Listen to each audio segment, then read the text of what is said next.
Oh. Why is it whenever I'm having fun, it's wrong?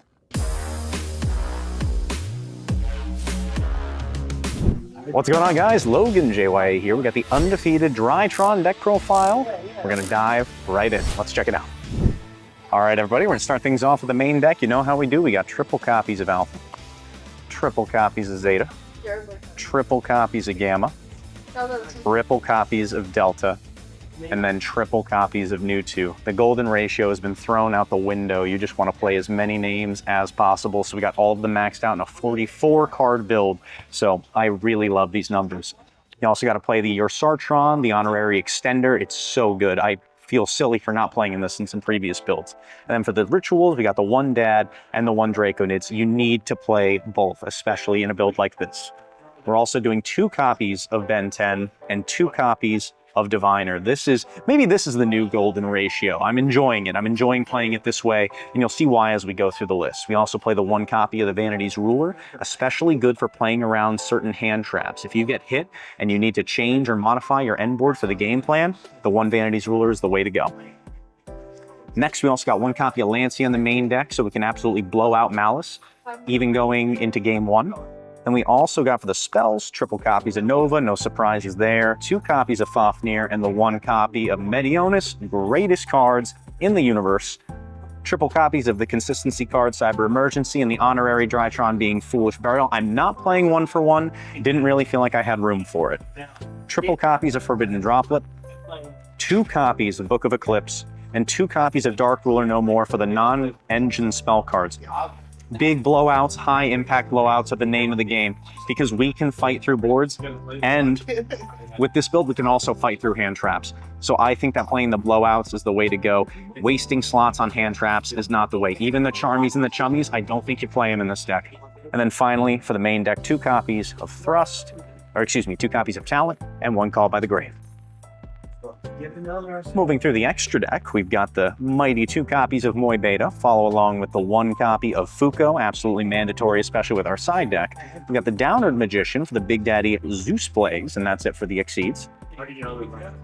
Links, we got 1 Anima, 1 of the Nightmare Phoenix, 1 of the Dynamundo, IP and her no longer expensive cousin, and access code Talker. So glad I listened to Miles and everybody who recommended switching to this because it's come up multiple times having the pop. So I'm happy to be playing this card instead of Boral Sword. I miss Boral Sword, but it's okay. And then finally, we've got the 1 copy of Entis, the 1 Herald of the Arclight, the 1 Dawn Dragster. I didn't summon this one today, but I have been summoning it and testing. And then the last card, shout out to the gentleman we just had, Mr. Mike, who we just had on the channel. He put me back on to playing Black Rose. I've missed playing this card, so it's the 15th slot in the extra. Round things out with the side deck, of course, check out the field centers. We'll bring them back, I promise. We'll bring them back. 1 Consecrated Light for the Malice matchup and for the Bestials. I've seen people talking about it in the DRYTRON Facebook group. I love this idea. I think it's so cheeky. Really does do a lot for both things. If you have to, say you can't reach into the materials needed to put up Vanity's Ruler, you can still put up this against Malice and absolutely wipe the floor with them. Moving on, triple copies of Droll. Triple, or the other 2 copies of Lancia. So the Book of Eclipses come out, the other 2 Lancias come in, pretty easy. The 1 copy of Natasha for time or for taking. If it's a situation where you're going to break the board, opt out of going for Nu 2, then you have Natasha.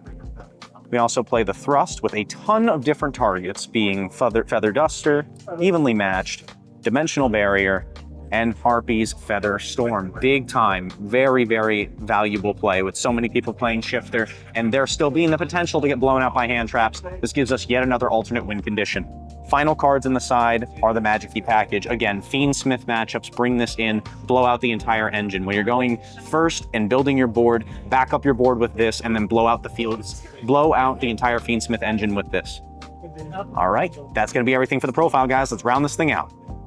Overall thoughts on DRYTRON for this current format, post-YuGiOh and post-Malice, I think the deck is still very much viable. And I think that the Nu 2 build is the way to go. We need more consistency over the additional negates that you get with something like the Herald.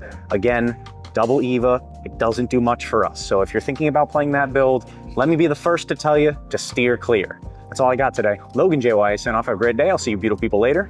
Peace.